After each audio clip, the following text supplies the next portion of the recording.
कैसे आखिर है बड़े गोले जैसा हम सब ने एक न एक दिन जरूर देखा होगा, पर इनका मतलब क्या आपको पता है? और दोस्तों, क्या आपको पता है कि कैनेडियन नोट कभी टूटती नहीं और ना ही वो पानी में पिघलती है। जापान के एक होटल में $1 में रहने और खाने की सुविधा दी जाती है। और आखिर नाखून काटते समय हमें दर्द क्यों नहीं होता? और दोस्तों, पायलट को कभी दाढ़ी क्यों नहीं होती? दोस्तों, आपने पैसे वाला एटीएम तो देखा होगा, पर आपने कभी अनाज वाला एटीएम देखा है? तो ऐसे ही मजेदार और इंटरेस्टिंग फैक्ट देखने के लिए ये वीडियो देखते रहे। फैक्ट नंबर 1, क्या आप बाइक चलाते समय स्लीपर पहनते हो? अगर आप ऐसा करते हो तो आपको ऐसा नहीं करना चाहिए। इंडिया के मोटर व्हीकल एक्ट के अकॉर्डिंग बाइक चलाते समय स्लीपर, चंपल और स्लोटर पहनना अलाउड नहीं है। अगर स्लीपर पहनते हुए बाइक चलाते हो और आप पुलिस के झपटे में आ जाते हो तो आपको 1000 रुपए का जुर्माना भरना पड़ेगा। और अगर आपको 3 से 4 बार ऐसा करते पकड़ा जाता है तो आपको 15 दिन की जेल भी हो सकती है। इसलिए आपको बाइक चलाते समय स्लीपर, चंपल नहीं पहनना चाहिए। इससे एक्सीडेंट के भी चांस बढ़ जाते हैं। फैक्ट नंबर 2, आपने कभी न कभी सोचा होगा कि नाखून काटते समय दर्द क्यों नहीं होता है? जब भी हमारी बॉडी में थोड़ा सा कट लगता है तो हमें बहुत दर्द होता है, पर नाखून और बाल काटते समय दर्द क्यों नहीं होता? तो इनके पीछे एक रीजन है, और वो ये है कि जो नाखून और बाल होते हैं वो डेड सेल्स से बने हुए होते हैं, जिसमें ब्लड नहीं होता और वो पहले से ही डेड होते हैं। उसे काटे या न काटे आपको दर्द नहीं होता। फैक्ट नंबर 3, भारत का पहला अनाज एटीएम। जी हाँ दोस्तों, आपने सही सुना। हरियाणा सरकार ने सरकारी राशन वितरण प्रणाली में गोलमाल की शिकायतों को दूर करने के लिए एक नया कदम उठाया है। राज्य सरकार ने गुरुग्राम के फारूक नगर में बैंक एटीएम की तरह अनाज एटीएम शुरू किया है। एक बार में यह मशीन 73 किलोग्राम तक अनाज 5 से 7 मिनट में निकाल सकती है। फैक्ट नंबर 4, ये एक अमेजिंग फैक्ट है। जो पहले के एक्टर होते थे उनको ज्यादा पेमेंट नहीं दी जाती थी, लेकिन 1919 से पहले अमिताभ बच्चन ही एक ऐसे एक्टर थे जिनको करोड़ों में पेमेंट दी जाती थी। फैक्ट नंबर 5, जापान में एक ऐसा होटल है जहाँ आप ऑलमोस्ट फ्री में रह सकते हो। वहाँ आपको खाना फ्री में दिया जाता है और यहाँ आप जब चाहे रह सकते हो, क्योंकि यहाँ बस $1 ही लिया जाता है। पर इनकी एक शर्त है कि ये आपको पूरे नाइट यूट्यूब पे लाइव स्ट्रीम करेंगे। बस ये इनकी एक शर्त है, और अगर आप भी इस शर्त को मानते हो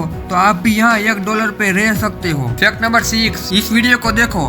कैनेडियन करेंसी नोट ड्यूरेबिलिटी के मामले में एप्पल को भी टक्कर दे रहा है, क्योंकि ये बंदा बहुत बुरी तरह से कैनेडियन नोट को झंझोर रहा है, फाड़ने की कोशिश कर रहा है, लेकिन इसके बाद भी इनका कुछ नहीं बिगड़ा। इतना ही नहीं, इसके कैनेडियन नोट को पूरा गीला ही कर दिया, तो भी इस नोट को कुछ नहीं हुआ। फैक्ट नंबर 7, क्या आप जानते हो कि मोस्टली पायलट क्लीन सेव में ही क्यों होते हैं? इसके पीछे मेन रीजन सेफ्टी बताया जाता है, क्योंकि जो हेडफोन और बाकी चीजें बनाई जाती है वो क्लीन सेव को ध्यान में रखकर बनाई जाती है, और बीएड होने पर इन इक्विपमेंट्स को पहनने से दिक्कत होगी, जिसकी वजह से पायलट को क्लीन सेव रखने के लिए कहा जाता है। फैक्ट नंबर 8, आपने अपनी लाइफ में एक न एक बार ये फैक्ट्री के ऊपर चमकदार घूमते हुए चीज को देखा ही होगा। तो आखिर इनका पर्पस क्या होता है? अगर देखा जाए तो इनका कोई बड़ा पर्पस नहीं है, पर इनका काम करना जरूरी है। इसे विंड टर्बाइन वेंटिलेटर कहा जाता है। जब फैक्ट्री में काम किया जाता है तब बहुत मशीनरी होने से अंदर हीट जनरेट होती है, और उसे वहाँ काम करने वाले लोगों को घुटन होगी, और बढ़ती गर्मी की वजह से वो अपना काम नहीं कर पाएंगे, और इसी वजह से वे लगाए जाते हैं। गर्म हवा हल्की होती है तो ऊपर जाती है, और ये टर्बाइन की वजह से हवा आसानी से बाहर निकल जाती है, और ऐसे ही फैक्ट्री का अंदर का माहौल अच्छा रहता है और लोगों को गर्मी नहीं होती, और वो नॉर्मल टेम्परेचर में भी आराम से काम कर सकते हैं। फैक्ट नंबर 9, क्या आपको इस दुनिया के सबसे ज्यादा टेस्टलेस फूड के बारे में पता है? आपको नहीं पता तो हम बताते हैं। उसे कहते हैं कोनोइकू। ये एक जापानीज फूड है। इसमें बिल्कुल भी टेस्ट नहीं होता, और इसकी वजह से इंग्लिश में इसे डेविल्स टंग्स कहते हैं, और बाकी सारी लैंग्वेज में इसे ऐसा ही कुछ कहा जाता है, जिसका मतलब टेस्टलेस होता है। उसमें बहुत ज्यादा सड़े हुए पोटैटो और वाटर का इस्तेमाल किया जाता है, जिसकी वजह से उसका कोई टेस्ट नहीं आता। फैक्ट नंबर 10, भाई 20 लीटर कैप्टन अमेरिका की तरह एक सुपर सोल्जर सीरम का यूज करती है, जिसके बारे में आप आज तक नहीं जानते थे। बीस्ट के नेस्ट में सिर्फ एक ही रानी होती है, और जब वो रानी मर जाती है तो और कोई नई रानी बनती है। सबसे शौकीन बात तो ये है कि जो भी 20 नई रानी के लिए सिलेक्ट होती है, रानी बनने के लिए इसे एक खास तरह का हनी दिया जाता है, जिसे गिनी रॉयल कहते हैं, जो नॉर्मल मक्खी यानी रानी का पूरा बॉडी चेंज कर देता है और साइज में बड़ा भी कर देता है। तो दोस्तों, आपको भी अगर हमारा ये वीडियो अच्छा लगा है तो हमारे वीडियो को लाइक और हमारे चैनल को जरूर सब्सक्राइब करें, और ऐसे ही नए नए वीडियो देखते रहे।